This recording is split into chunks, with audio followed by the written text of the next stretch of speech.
신약성경 에베소서 6장 1절부터 4절의 말씀입니다. 에베소서 6장 1절부터 4절 말씀을 우리 한 목소리로 같이 읽겠습니다. 같이 읽습니다. 자녀들아, 주 안에서 너희 부모에게 순종하라. 이것이 옳으니라. 내 아버지와 어머니를 공경하라. 이것은 약속이 있는 첫 계명이니 이로써 내가 잘되고 땅에서 장수하리라. 또 아비들아, 너희 자녀를 노엽게 하지 말고 오직 주의 교훈과 훈계로 양육하라. 아멘. 에베소서 강의 18번째 시간입니다. 부모의 비밀이라는 제목으로 담임 목사님 말씀 주시겠습니다.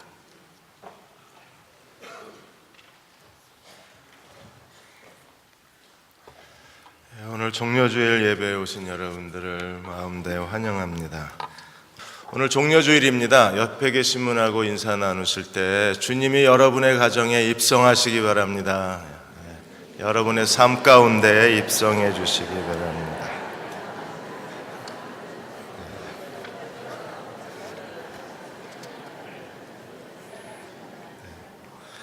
입성한다 그러니까 좀 낯선 느낌이 드시죠? 오늘 6장 1절에서 4절까지 부모의 비밀에 대해서 함께 말씀을 나누겠습니다. 지금 재계에 구조조정 바람이 거세게 불고 있습니다. 재계의 새판짜기가 1998년 IMF 이후에 최대 규모로 지금 안 바꾸면 죽는다는 절박한 마음으로 전개되고 있다고 했습니다. 세계 경기 침체가 장기화되자 체력이 바닥난 대기업들이 생존을 위해서 필사적으로 재무 구조를 개편하고 그리고 군살빼기에 들어갔어요. 현대그룹, 동부, KT, 금융업계 그리고 삼성전자가 삼성그룹이 이를 주도해 가고 있습니다. 가뜩이나 살기가 어렵다고 하는데 이렇게 구조조정이 들어가면 또 많은 분들이 희망퇴직으로 사회에 나오셔야 하고 그분들은 또 어떻게 살아가야 하나 걱정이 앞섭니다. 그러나 저희들보다도 더 힘들게 바라보아야 할 사람이 있다면 우리 자녀들이에요. 이 아이들 시대에 세계 경제는 어떻게 될까? 한국 경제는 어떻게 될까? 이 아이들의 미래는 누가 책임져 줄 수 있을까? 모든 부모들이 자기 자식이 잘 되기를 바랍니다. 그리고 성공한 사람이 되길 원하고 적어도 자기 인생을 책임질 수 있는 사람이 되기를 기대하고 있습니다. 여기에 부모의 비밀이 있습니다. 우리는 지난주에 한 남자가 한 여자를 사랑해서 결혼했을 때 단순히 결혼이 아니라 그 결혼 뒤에는 교회가 그리스도의 몸이라는 하나님의 구속의 가장 중요한 복음의 언약이 성취된다고 했습니다. 교회와 그리스도의 관계가 남편과 아내의 관계라고 했습니다. 그러므로 교회가 그리스도의 몸이라는 이 한 몸이 되는 비밀은 결혼의 언약을 성취할 뿐 아니라 동시에 하나님께서 그리스도를 통해서 이 땅에 이루고자 하신 하나님 나라를 성취하는 복음의 가장 중요한 중심 전략이었어요. 그렇게 결혼한 한 남자와 한 여자가 남편과 아내가 된 다음에 아이를 낳게 되면 이제 그들은 자녀에서 부모의 위치로 바뀌고 또 그들에게 자녀가 생깁니다. 성경에서 말하고 있는 부모는 어떤 부모여야 하고 그리고 하나님께서 부모를 통해서 이루고자 하신 하나님의 비밀이 무엇인가를 오늘 6장 1절에서 4절까지 보고자 합니다. 먼저 6장 1절에서 3절까지는 자녀의 의무입니다. 자녀들아, 주 안에서 너희 부모에게 순종하라. 이것이 옳으니라. 내 아버지와 어머니를 공경하라. 이것은 약속이 있는 첫 계명이니 이로써 내가 잘되고 땅에서 장수하리라. 요세푸스는 이렇게 말했습니다. 율법이 무엇인가? 하나님을 공경하는 다음으로 부모를 공경하라고 말하는 게 율법의 진리라고 그랬어요. 하나님을 마음을 다하여 공경하고 그 다음에 해야 할 일이 부모를 마음을 다하여 공경하는 것이 율법이 우리에게 명령하고 있는 거라고 했습니다. 필로는 말하기를 만일에 우리가 하나님을 공경하는 사람이라면 마땅히 부모를 공경함으로 우리의 하나님께 대한 공경을 드러내야 한다고 했습니다. 하나님에 대한 공경은 눈에 안 보입니다. 그래서 속일 수가 있습니다. 그러나 속일 수가 없습니다. 왜냐하면 하나님을 공경하는 사람들은 반드시 이 땅에서 그의 부모를 공경하는 사람이어야 하기 때문에 그렇습니다. 그래서 성경에는 로마서 1장 30절에 만일에 부모를 공경하지 않고 존경하지 않고 부모를 함부로 대하면 이방인의 죄와 악이라고 지적을 했고, 디모데후서 3장 2절에 보시면 부모를 거역하는 것을 말세의 징조요 그리고 인간의 타락의 모습이라고 경고를 하고 있습니다. 오늘 종려주일입니다. 예수께서 십자가에 죽으시기 위해서 오늘 예루살렘에 입성하셨습니다. 십자가에 죽으시기 위해서 나귀 타시고 오늘 종려주일에 입성하신 예수님은 그분이 이 땅에서 어떤 정신, 어떤 삶의 가치관으로 사셨는가를 우리에게 증언해 주시기를 나는 아버지의 뜻을 행하러 왔노라고 고백하셨어요. 주님의 생애는 하나님의 보내심을 받아서 하나님께 순종했던 생애이셨습니다. 그를 보내신 아버지의 뜻에 자신의 전부를 바치셨던 분이셨어요. 우리가 왜 부모에게 순종해야 하는가? 부모를 공경해야 될 이유가 어디 있는가? 오늘 6장 1절 3절까지 세 가지 이유가 있는데, 첫째로 주 안에서 순종하라 그랬습니다. 골로새 3장 20절에는 부모를 공경하는 거야말로 주님을 기쁘시게 하는 거라고 했습니다. 순종의 범위가 있습니다. 그래서 그리스도 안에서 이루어지는 일입니다. 만일에 부모가 우리에게 도둑질을 한다거나 부도덕한 일을 시킨다고 했을 때 우리는 순종할 수가 없습니다. 왜냐하면 그리스도 안에서 순종해야 하는 거기 때문에. 이렇게 부모를 순종하는 사람들이 하나님을 기쁘시게 섬기는 사람들이요. 두 번째 이유가 무엇입니까? 이것이 옳으니라 그랬어요. 옳다는 게 뭔가요? 사람의 기본적 의무라는 겁니다. 그리고 하나님께 대한 거룩에 참된 태도라는 거예요. 우리가 하나님께 거룩한 사람이 된다고 말하면서도 부모를 거역하고 부모를 무시하고 부모를 함부로 대한다면 이 사람은 거룩이 뭔지 모르는 사람입니다. 거룩의 가장 기본적 태도가 부모를 공경하는 거예요. 왜냐하면 이것이 옳다고 주님이 말씀하셨기 때문입니다. 세 번째 이유가 무엇입니까? 우리가 왜 부모를 공경해야 하나요? 이것이 약속이 있는 첫 번째 계명이라 그랬습니다. 약속이 있는 첫 계명이라는 게 무슨 뜻일까요? 하나님께서 모세를 통해서 10계명을 주셨을 때 1계명에서 4계명까지는 하나님께 대한 계명입니다. 5계명에서 10계명까지는 사람에 대한 계명입니다. 1에서 4계명의 신에 대한 하나님께 대한 계명에 하나님이 약속을 붙여주신 계명이 두 번째 계명이에요. 우상을 섬기지 말라는 계명에 하나님이 거기에 약속을 붙여 놓으셨습니다. 그래서 신명기 5장 9절 10절에 이렇게 말씀하셨습니다. 우상에게 절하지 말며 우상을 섬기지 말라. 나 내 하나님 여호와는 질투하는 하나님인즉 나를 미워하는 자의 죄를 갚되 아버지로부터 아들에게까지 3, 4대까지 죄를 갚으신 하나님. 또 나를 사랑하고 내 계명을 지키는 자에게 1000대까지 은혜를 베푸시나니, 하나님을 사랑하는 자에게 1000대까지 은혜를 갚으시는 하나님이라고 말씀하셨어요. 그러면 제2계명에 이 하나님의 약속이 붙어 있습니다. 인간에 대한 계명 가운데 제5계명, 부모에 대한 계명에 하나님의 약속이 붙어 있어요. 신명기 5장 16절에 이렇게 말씀하셨습니다. 너는 내 하나님 여호와께서 명령하신 대로 내 부모를 공경하라. 그리하면 내 하나님 여호와가 내게 준 땅에서 내 생명이 길고 복을 누리리라. 6장 3절에 뭐라고 말씀하셨습니까? 이로써 내가 잘되고 내가 장수하리라. 사람이 이 땅에 살아가면서 마땅히 누려야 할 하나님의 복이 무엇입니까? 그것은 형통하는 거예요. 그리고 장수하는 겁니다. 여러분, 병들고 오래 살면 저주입니다. 가난하고 오래 사는 것은요, 그것은 인생의 가장 큰 고통입니다. 여기서 오래 산다는 것은요, 하나님이 주시는 형통함을 가지고 잘되고 그 형통함을 가지고 오래 사는 걸 의미해요. 자녀들에게 궁극적으로 원하는 부모의 간절함이 이거 아닌가요? 우리가 자녀들을 위해서 사교육을 시키고 부모가 파출부까지 해대면서 영어학원 보내고, 그리고 없는 살림에 과외를 시키고 어떻게든 좋은 대학 들어가고 좋은 그 직장에 취직하길 원하는 부모의 간절함은 무엇 때문입니까? 자녀가 잘 되기를 바라는 거예요.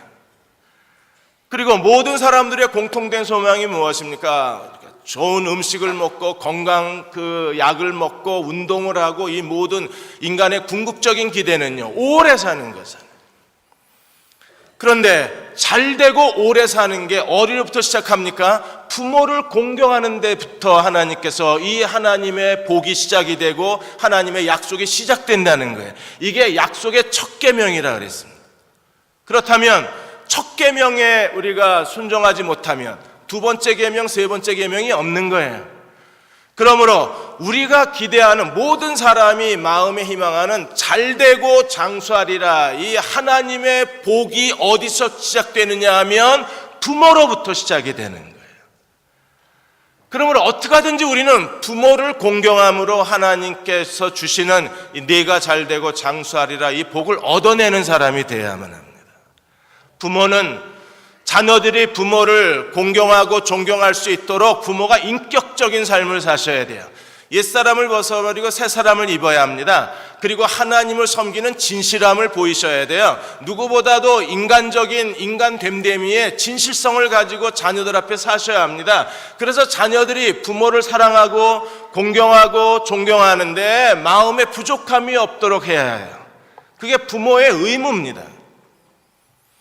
그리고 우리는요, 그러한 자녀들이 부모를 공경하되 마음으로만 공경하고 사랑할 게 아니라 부모가 나이 들어서 살아가는 데 필요한, 생존에 필요한 모든 필요한 것들을 계속 돕고 계속 공급하면서 부모를 공경하는 자녀들이 되어야 함을 하나님께서 명령하고 있기 때문에 이 부모를 공경함으로 하나님이 주신 약속의 첫 계명을 자기 것으로 만드는 그리스도의 종들이 되어야 돼요.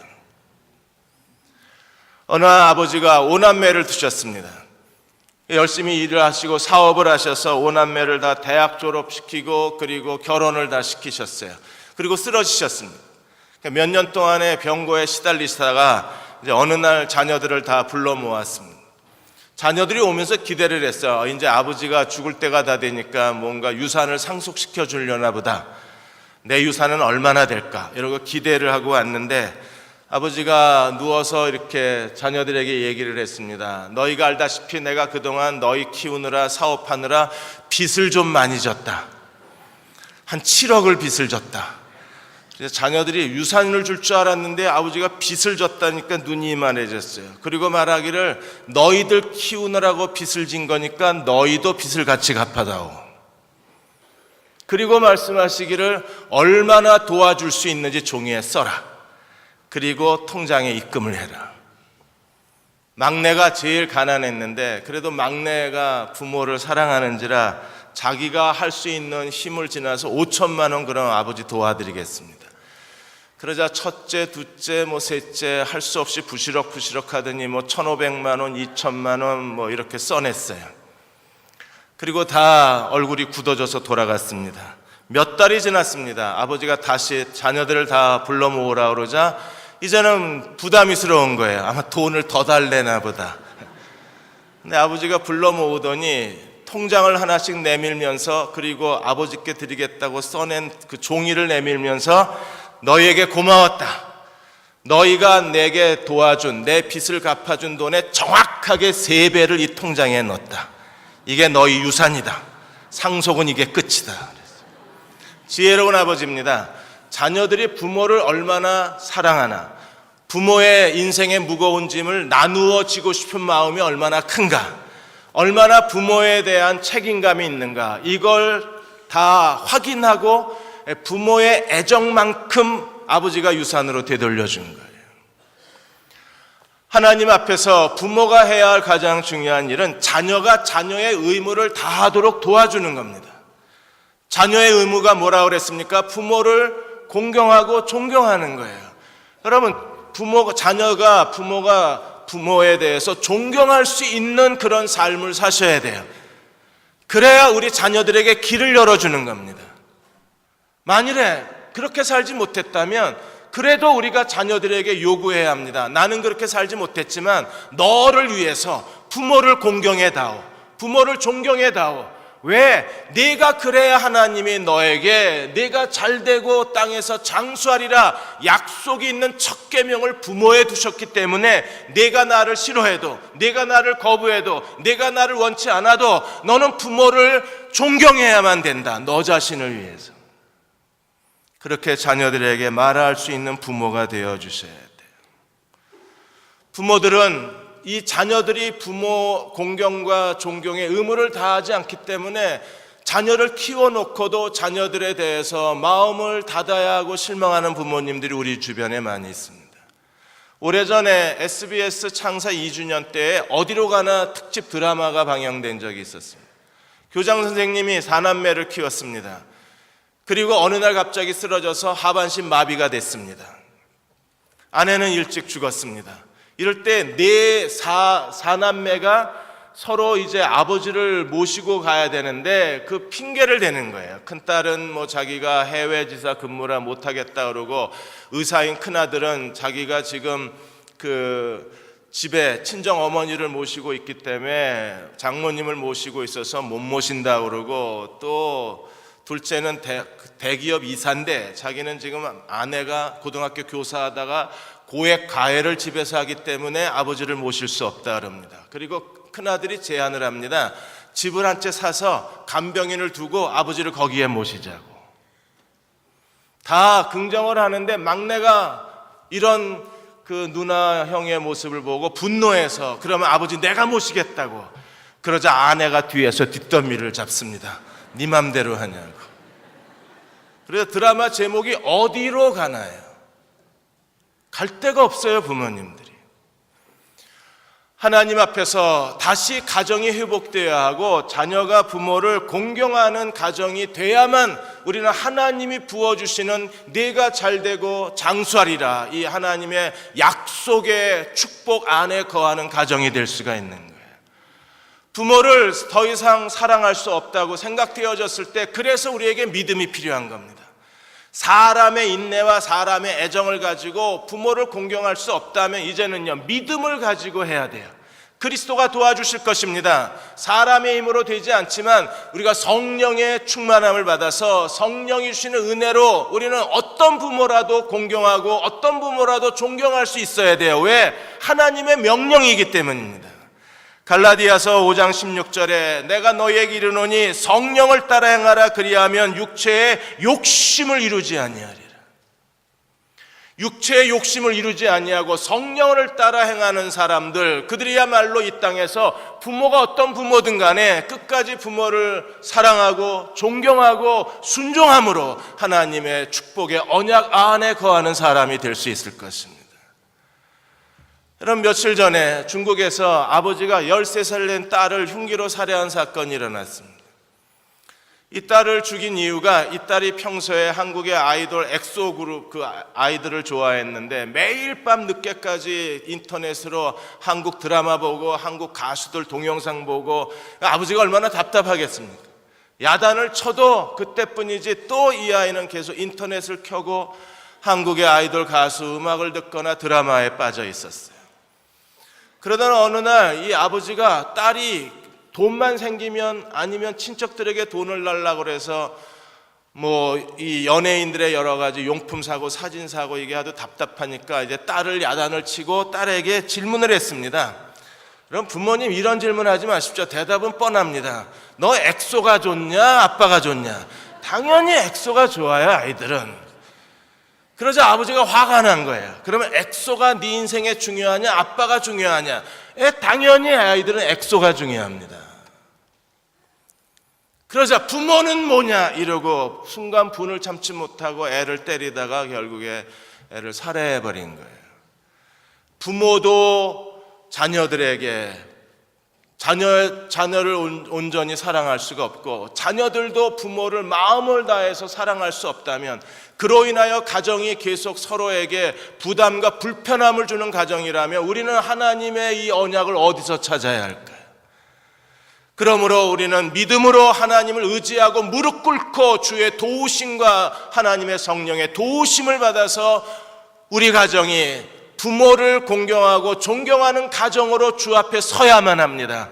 그래야 내가 잘되고 내가 장수하리라 하나님의 약속이 이루어질 수 있기 때문입니다. 두 번째로, 그렇다면 부모는 어떻게 해야 되나요? 6장 4절에 보시면 또 아비들아 너희 자녀를 노엽게 하지 말고 오직 주의 교훈과 훈계로 양육하라. 부모가 자녀들에게 하는 가장 큰 실수, 가장 큰 잘못이 뭐냐 하면 자녀들에게 분노를 가져오는 거예요. 여러분, 지금 이 시대는요, 한 번 부모는 영원한 부모입니다. 결혼해서 자녀가 떠나면 해방되는 줄 알았는데 이제는 결혼해서 애를 낳으면 애를 갖고 옵니다. 그래서 황혼 육아까지 책임지셔야 돼요.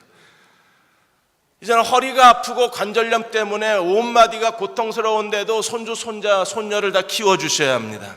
이게 부모로서의 책임이 끝나지가 않는 거예요. 근데 그렇게 평생을 부모로 살아야 되는데 부모가 자녀들에게 해야 할 가장 중요한 첫 번째 일이 뭐냐 하면 너희 자녀를 노엽게 하지 말라. 골로새 3장 21절에 너희 자녀를 경록해 하지 말지니 낙심할까 하노라. 분노와 낙심에 빠지지 하지 말라고 경고하고 있습니다.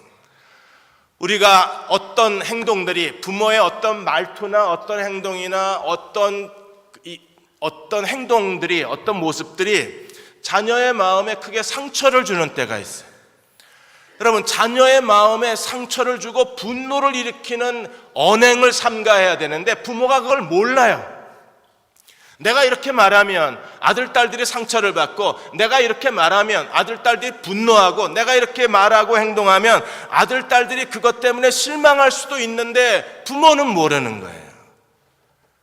그리고 마치 아이가 자기 소유물처럼 함부로 대하고 아무렇게나 대하고 아이의 인격에 대한 존엄성과 예의를 지키지 못하는 부모가 많이 있습니다. 과도하고 엄격한, 너무나 지나친 엄격한 그런 훈육으로 인해서 자녀들로 하여금 낙심을 시키고 비합리적이고 가혹한 요구를 하거나 권위를 남용해서 독선적으로 자식들에게 행동을 하거나 자녀들에게 공평하게 대하지 못하는 것도 아이들에게 상처가 됩니다. 물론 부모이기 때문에, 사람이기 때문에 좋아하는 자식이 있고 멀리하는 자식이 있을 수 있습니다. 그러나 공평하지 못한 것을 자식들이 볼 때 상처를 받게 되는 거예요. 무엇보다도 계속 잔소리를 통해서 아이를 괴롭히고 정죄하고 비난하는 것, 이건 아이들이요, 그 영혼에 분노가 자라나는 거예요. 끊임없이 퍼붓는 잔소리 속에서 아이들은 침묵하고 있지만 그러나 그들의 마음은 분노와 증오가 쌓여져 가요. 그리고 그것 때문에 절망하고 좌절합니다. 부모의 지나친 잔소리는 자녀들에게 굴욕감을 안겨줍니다. 그리고 자녀가 뭐가 필요한지 물질적으로, 정서적으로, 그리고 그가 성장하는 과정에서 어떤 것들이 필요한지 그것에 대해서 전혀 알지 못한 채 부모가 자녀들에게 부모의 요구만 해대고 자녀의 요구에 대해서 전혀 알지 못하면 그 가운데에서 자녀들은 점점점 작아져 버리고 스스로 자기 자신 속에 숨어버릴 수밖에 없는 거예요. 이런 가혹하고 독선적이고 무표정한 부모들이 결국 자녀들로 하여금 격분, 분노에 빠지게 만들고 실망에 빠지게 만들기 때문에 이 자녀들이 더 이상 부모에 대해서 공경하는 마음을 갖지 못하고 부모를 사랑할 수가 없고 부모를 존경할 수가 없는 거예요. 부모를 존경하지 못하면 막히는 겁니다. 뭐가 막힙니까? 네가 잘되고 땅에서 장수하리라 하나님의 약속의 길이 차단되어 버리는. 최근에 국무회의에서 친권 정지 4년까지 친권 정지를 급하게 법안을 제정해서 만들었습니다. 왜 친권을 정지합니까? 부모가 자기가 친부라고 하는 그 독선적 행동 때문에 자녀들에게 너무 폭력을 행사하니까 자녀들을 방치하고 키우니까. 그래서 정부가 국무회의에서 친권을 정지시키는 거예요. 나라가 가정의 아버지의 권한 또 부모의 권한을 정지시키는 겁니다. 최대 4년까지 정지시킬 수 있어요. 왜요? 부모답지 않은 부모가 너무 많은 거예요. 부모이기를 포기를 했습니다. 부모가 된다는 것에 대한 기본적 도리가 없는 거예요.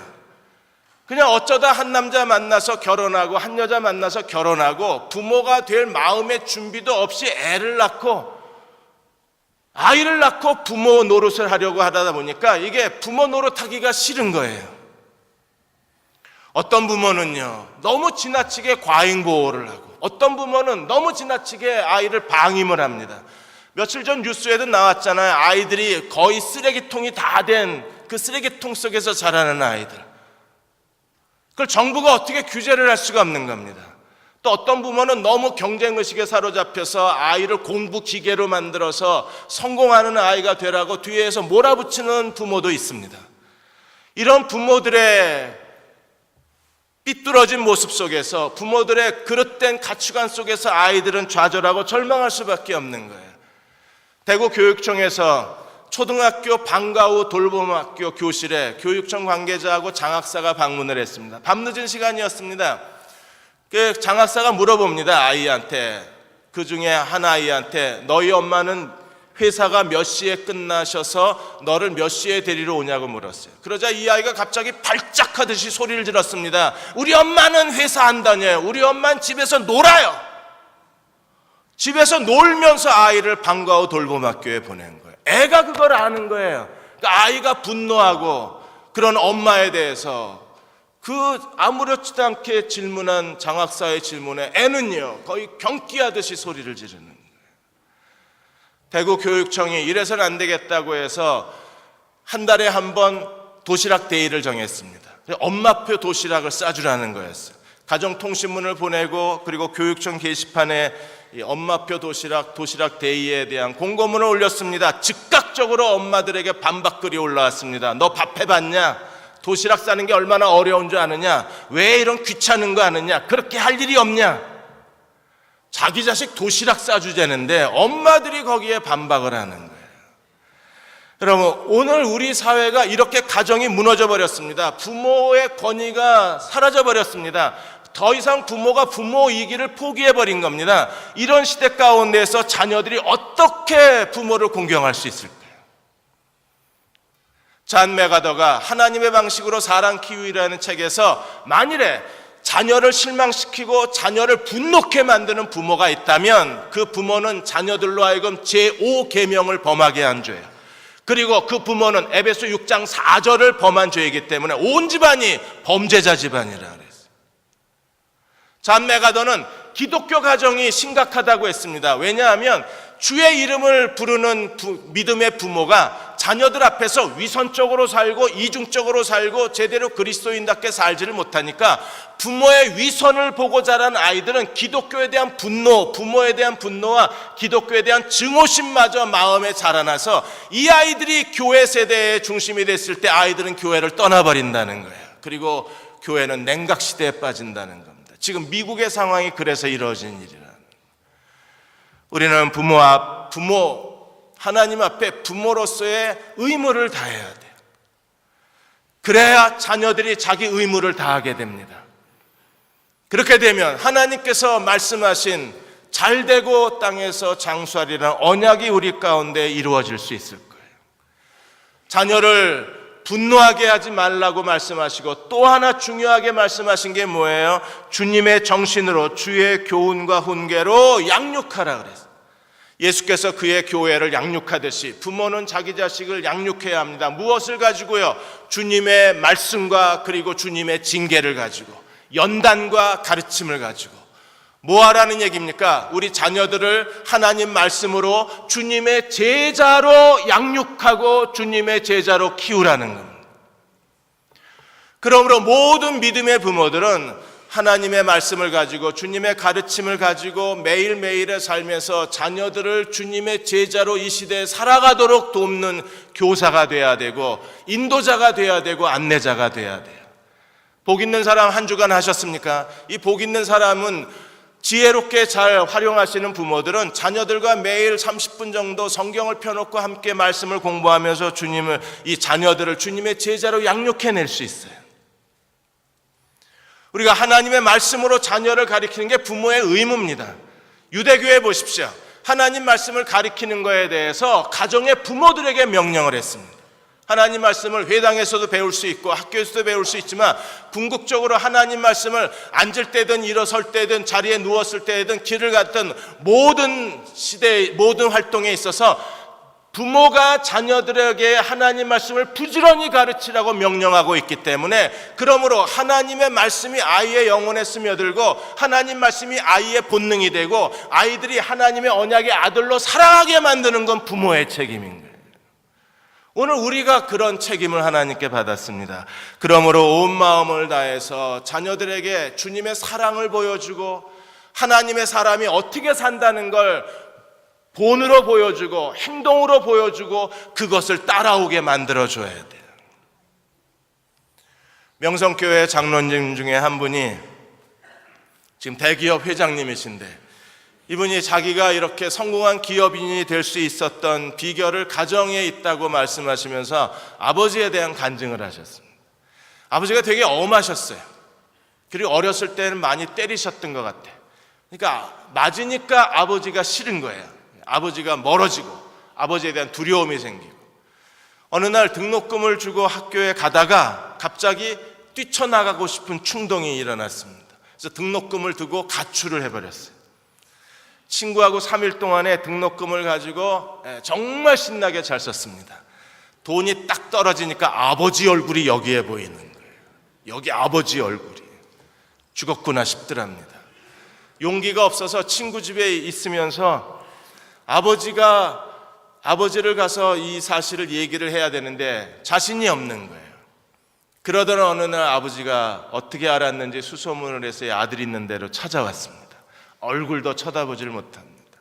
아버지가 밥은 먹었냐? 대답도 안 합니다. 못한 거죠.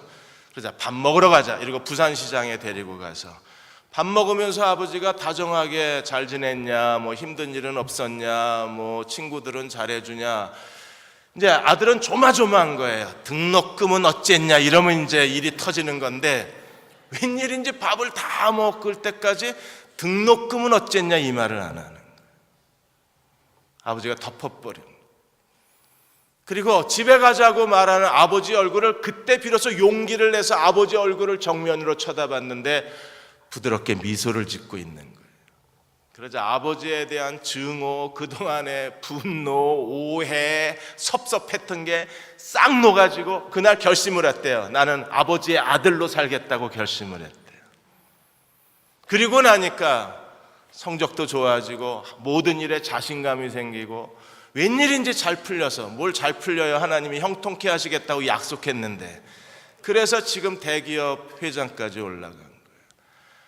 하나님의 축복의 수단이 가정이에요. 그래서 가정에서부터 부모와 자녀 사이에 진정한 사랑과 신뢰가 있어야 합니다. 제가 어제 짐 뉴 하이저가 쓴 부모이길 포기하지 말라는 책을 읽었습니다. 그 책에서 짐 뉴 하이저가 자녀들에게 가르쳐야 할 제자도에 대한 7가지를 설명을 하셨는데, 제일 먼저 무엇보다도 자녀들에게 복음, 하나님의 사랑, 예수 그리스도를 믿고 구원받는 구원의 선물을 주는 것이 부모가 자녀에게 할 첫 번째 가르침이라고 그랬어요. 복음이야말로 부모가 자녀에게 줄 수 있는 가장 큰 선물입니다. 두 번째는요, 하나님을 경외하고 하나님의 영광을 돌리는 삶이 어떻게 살아야 되는 것인가를 가르쳐야 합니다.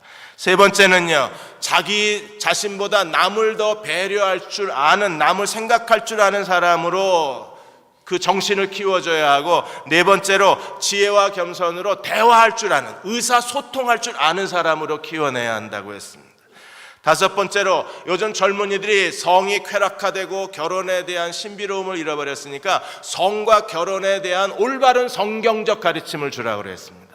여섯 번째로, 올바른 가치관, 친구에 대해서, 성실함에 대해서, 돈에 대해서 성경적 가치관을 가르쳐라. 마지막 7번째, 하나님의 뜻을 분별하고, 그리고 하나님의 뜻에 순종하고, 어려운 일이 생겼을 때 믿음으로 문제를 해결할 수 있는 능력을 키워줘야 그 아이가 이 땅에 살아가는 동안에 주님의 제자로 하나님과 동행할 수 있다고 했습니다. 이런 자녀로 부모가 자식들을 키워준다면 하나님께서 이 아이들의 미래를 축복하실 수밖에 없고, 하나님께서 이 아이들과 동행하실 수밖에 없고, 그들은 이 땅에 사는 동안에 옛사람을 벗어버리고 새사람을 입는 하나님의 자녀로 이 시대에서 하나님이 축복하실 수밖에 없는 사람으로 살게 될 거예요. 그 책임이 오늘 우리 부모에게 있는 겁니다.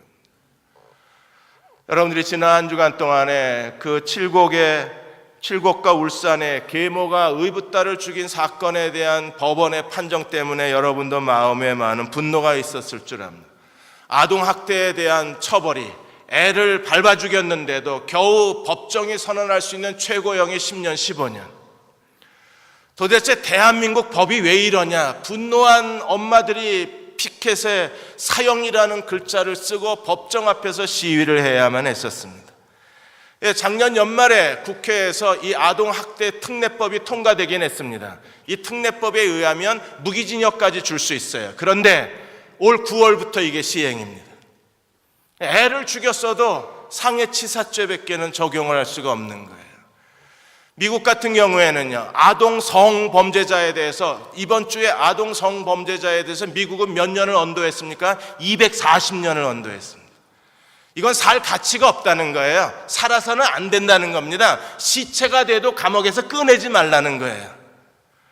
부모가 돼가지고 이렇게 자기 자식을 학대하고 자기 자식을 함부로 대하고 자기 자식에 대해서 책임을 지려 하지 않는 부모들, 이 사회가 어떻게 될 것이며 국가의 미래는 어떻게 될 것이고, 우리가 그리스도인이라고 말하면서도 자녀에 대해서 올바른 의미의 책임을 다하지 않는다면 어떻게 하나님께서 우리와 함께 동행하시고 우리를 축복하시고 우리에게 은혜를 베풀어 주실 수 있을까요? 사랑할 수 없는 사람을 사랑하려면 어떻게 해야 되나요? 갈라디아 2장 20절이 필요한 건, 그래야 우리가 누군가를 사랑하고 누군가를 존경할 수 있어요. 갈라디아 2장 20절에 뭐라고 말씀하셨습니까? 내가 그리스도와 함께 십자가에 못 박혔나니. 사람을 싫어하는 우리 자신이 십자가에 못 박혀져야 합니다. 부모를 보기만 해도 부모에 대해서 거부감이 생기는 우리 마음이 못 박혀져야 돼요. 자녀를 귀찮아하는 우리 마음도 그리스도와 함께 십자가에 못 박아야 합니다. 가족에 대해서 뭔가 무거운 짐을 지는 것 자체가 버겁고 귀찮고 싫은 우리의 이 가족에 대해서 외면하는 마음도 그리스도와 함께 십자가에 못 박혀야 돼요. 그리고 어떻게 해야 되나요? 그리스도가 내 안에 사시도록 우리가 그리스도를 믿는 믿음으로 살아야 합니다. 여러분, 믿음으로만이 우리가 서로 용서할 수 있고, 믿음으로만이 서로 인자하게 대할 수 있고, 믿음만이 우리가 서로에게 친절할 수 있는 거예요. 사랑할 수 없는 사람을 사랑하려면 내 힘과 내 의지로 되는 것이 아니라 믿음으로 되는 겁니다. 부모들은 착각을 합니다. 자기가 자식들을 제일 잘한다고 생각을 해요. 그리고 자식에 대해서는 부모는 언제나 옳다고 생각을 합니다. 여러분, 이거 자만심이에요. 부모는 항상 옳은가요? 여러분이 자녀들에 대해서 그렇게 잘 알고 계십니까? 자녀에 대한 여러분의 결정이 그게 정말 자녀들에게 최선일까요?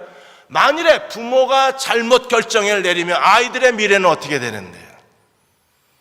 부모가 물론 잘할 거예요. 그러나 부모보다 우리 아이들을 더 잘 아는 분이 계신데 그분이 누구십니까? 그리스도이십니다.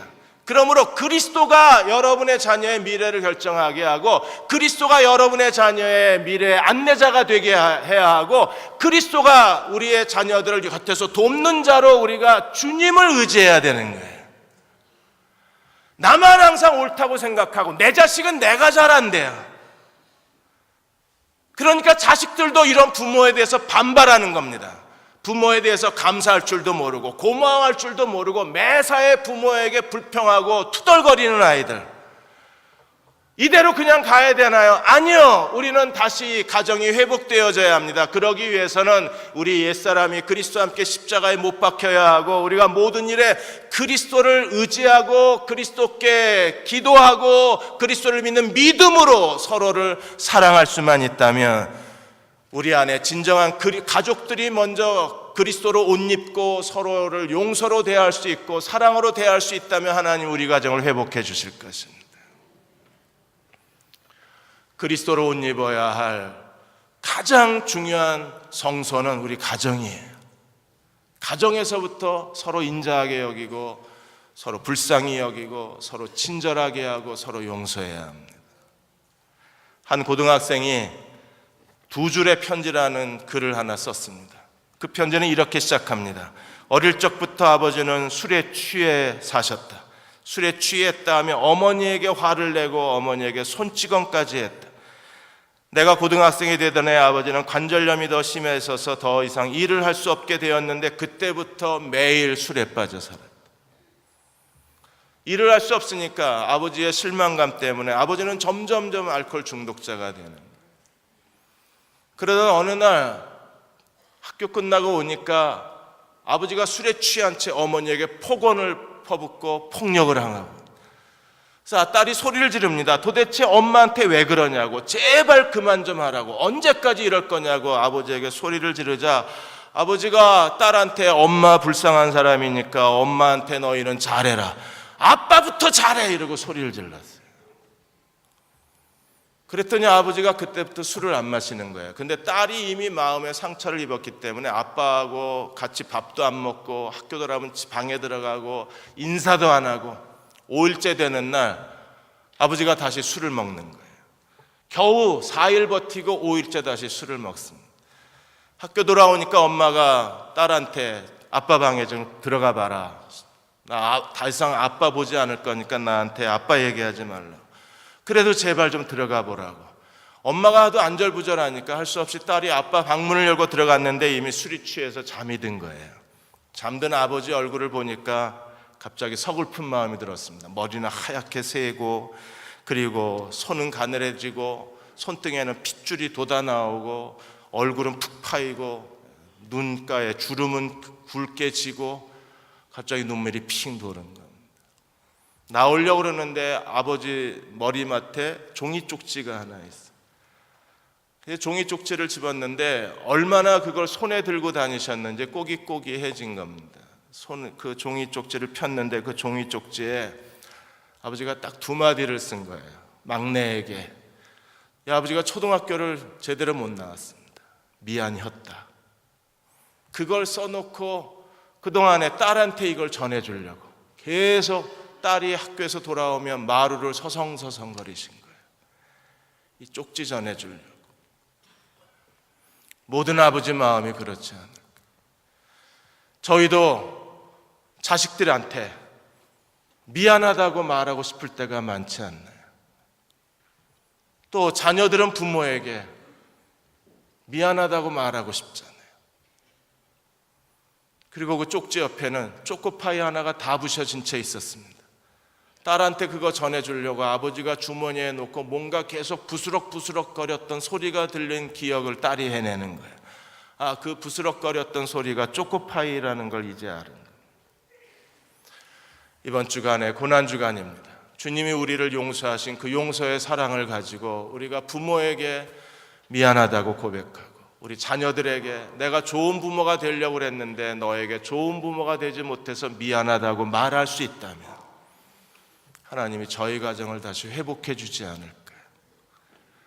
저도 여러분들에게 좋은 목사가 되지 못한 거에 대해서 언제나 미안하다는 말을 하고 싶습니다. 또 여러분들이 가정에 돌아가셔서 우리가 서로에게 미안하다고 말할 수만 있다면 하나님은 하나님의 사랑으로 우리 가정을 다시 회복해 놓으시고 다시 사랑과 존경이 회복이 되면 우리에게 하나님의 축복의 약속의 문은 열려지게 될 것입니다. 그 약속을 기업으로 받으시는 저와 여러분이 되시기를 주의 이름으로 기원합니다. 우리 일어나셔서 540장 찬양하고 기도하고 축도하겠습니다.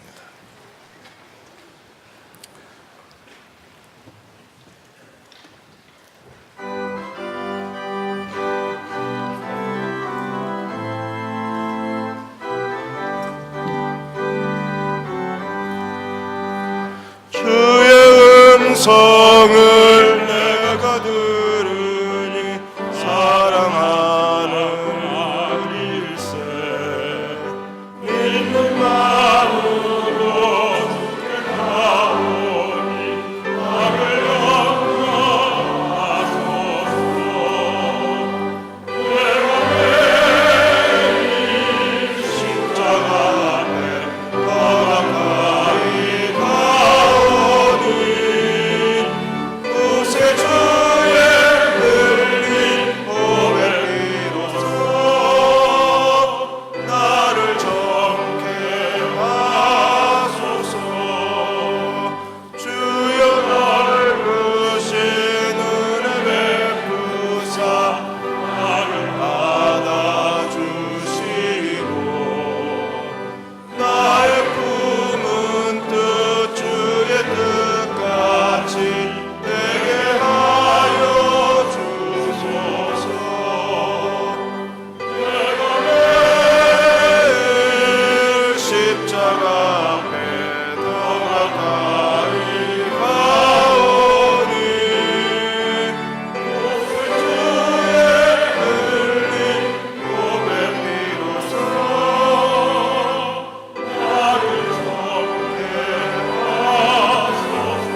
기도하겠습니다.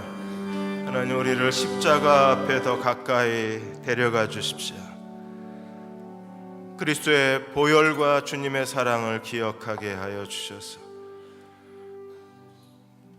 주님의 넓은 사랑이, 참된 기쁨이, 그 크신 용서가 우리 가정에 다시 흘러가게 하여 주옵소서. 부모의 의무를 다하고 자녀의 의무를 다하는 하나님의 가정이고 싶습니다. 축복해 주십시오. 사랑으로 하나 되게 하여 주옵소서. 우리 한 1, 2분과 함께 기도하겠습니다. 아버지 하나님, 저희 가정을 긍휼히 여겨주시고 하나님 축복하여 주시옵소서. 용서와 긍휼과 사랑이 우리 가정에 있게 하여 주셔서 하나님께서 약속의 첫 계명을 이루어 줄 수 있는 주의 가정이 되게 해 주시기 원합니다.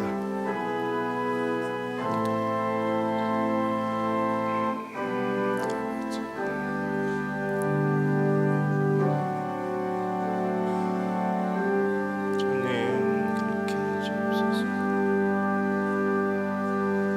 아버지, 우리 가운데 진정한 용서가 있게 하시고 사랑이 있게 하여 주시고 마음의 위로가 있게 하여 주시고 가정의 회복이 있게 하여 주셔서 하나님 앞에 온전한 마음으로 행할 수 있도록 하나님 역사하여 주시옵소서.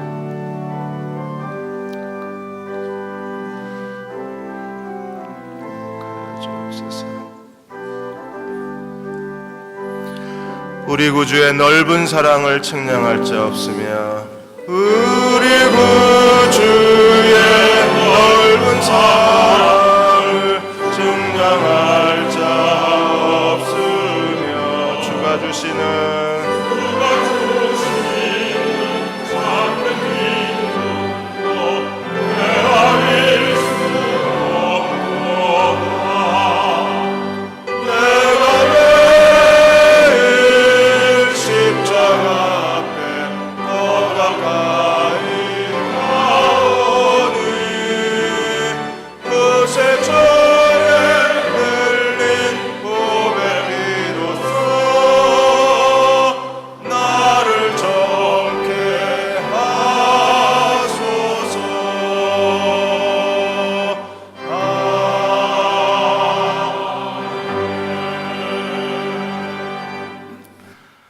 주의 넓은 사랑으로 저희 가족을 데려가 주시고 주님이 주는 참된 기쁨이 저희 가정에 넘쳐나게 도와주시고 가족의 얼굴을 서로 볼 때 주의 얼굴을 뵌 것처럼 하나님이 함께하는 가정이 되게 도와주옵소서. 정말 힘들지만 마음을 다해 부모에게 순종하고 공경하고 존경하는 가정이 되고 싶습니다. 그리고 자녀들을 더 이상 분노케 하거나 낙심시키는 부모로 살지 않기를 원합니다. 어떻게 해야 할지를 가르쳐 주옵소서. 그리고 가장 존경할 만한 부모로 이 세상을 살도록 성령께서 기름 부어 주시고 그리스도의 마음을 갖게 하여 주시고 주님의 지혜로 옷 입혀 주옵소서. 지금은 우리를 죄에서 구원하신 우리 주 예수 그리스도의 은혜와 하나님 아버지의 무한하신 사랑하심과 성령의 인도하시고 위로하시며 도우시는 은혜가 종려주일 예배를 마치고 돌아가는 사랑하는 교우들과 가정과 자녀들 그리고 기도하여 구하는 모든 일들과 이 땅의 모든 교회 위에 지금부터 영원히 함께 하시기를 간절히 축원하옵나이다. 아멘.